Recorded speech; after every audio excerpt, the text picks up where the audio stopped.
Hello అండి, welcome back to my channel Fatima's kitchen flavours అండి. ఈరోజు ఇంకో మంచి రెసిపీతో మేము ముందుకు వచ్చేసాను. అదే చూసారు కదా, పప్పు చారు అండి. చాలా సింపుల్గా, చాలా టేస్టీగా, చాలా తక్కువ టైంలో ఎలా చేసుకోవాలో ఇప్పుడు మనం చూసేద్దామండి. ఫస్ట్ కుక్కర్లో కందిపప్పు తీసుకోండి. నేను ఇక్కడ 1.5 గ్లాస్ వరకు తీసుకున్నాను. కందిపప్పుని చక్కగా వాష్ చేసుకొని తగినన్ని వాటర్ పోసుకొని అందులో కొద్దిగా పసుపు, ఒక హాఫ్ స్పూన్ వరకు సాల్ట్ అనేది యాడ్ చేసుకోండి. ఇంకేం యాడ్ చేయట్లేదండి, నేను జస్ట్ కొద్దిగా పసుపు, ఉప్పు యాడ్ చేసుకున్నాను. యాడ్ చేసి మూత పెట్టేసి ఒక 4 విజిల్స్ రానివ్వండి. 4 విజిల్స్ వచ్చిన తర్వాత ఆవిరంతా పోయిన తర్వాత చూడండి, పప్పు చక్కగా ఉడికిపోయి ఉంటుందండి.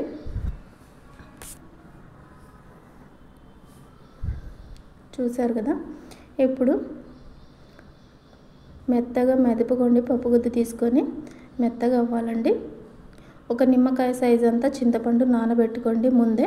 ఇప్పుడు ఆ చింతపండు పులుసుని ఇందులో యాడ్ చేసుకోండి. యాడ్ చేసుకున్న తర్వాత మీకు కావాల్సినన్ని వాటర్ పోసుకోండి. పప్పుచారు ఎంత అయితే కావాలో అంత పులుపు చూసుకొని వాటర్ అనేది యాడ్ చేసుకోండి.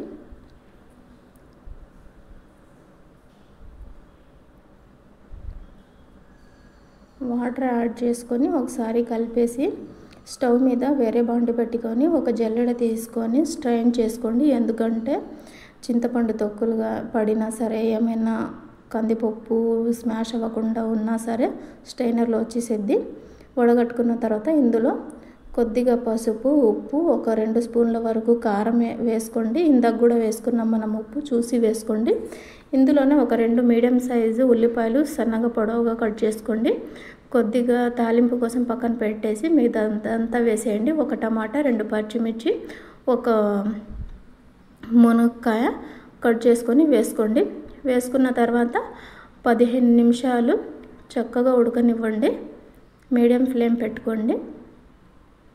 ఇలా పచ్చిగా వేసుకోవడం మీకు ఇష్టం లేదు అనుకుంటే లైట్గా ఫ్రై చేసుకొని వేసుకోండి. కానీ ఇలా చేసి చూడండి ఒకసారి, టేస్ట్ చాలా బాగుంటుందండి.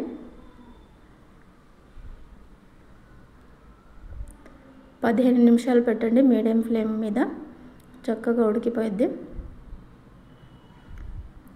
ఒక 3 కరివేపాకు రెమ్మలు కూడా వేసుకోండి ఇందులోనే.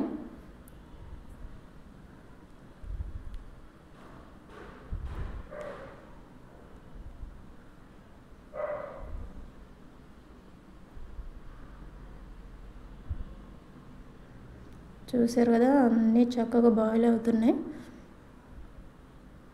ఇప్పుడు ఈ బాండి పక్కన పెట్టేసి తాలింపు కోసం స్టవ్ మీద ఒక కడాయి పెట్టి అందులో 2 స్పూన్స్ వరకు ఆయిల్ వేసుకోండి.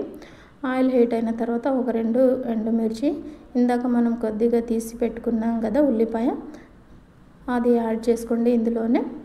తర్వాత ఒక హాఫ్ స్పూన్ తాలింపు గింజలు, ఒక హాఫ్ స్పూన్ జీలకర్ర యాడ్ చేసుకొని చక్కగా వేయించుకోండి.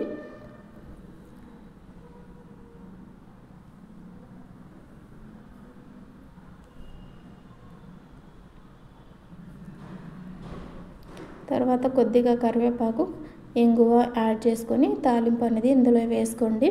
అంతేనండి, చాలా సింపుల్గా అయిపోద్ది. టేస్ట్ చాలా బాగుంటుంది, ఒకసారి ట్రై చేయండి. Thanks for watching my video అండి. Bye bye.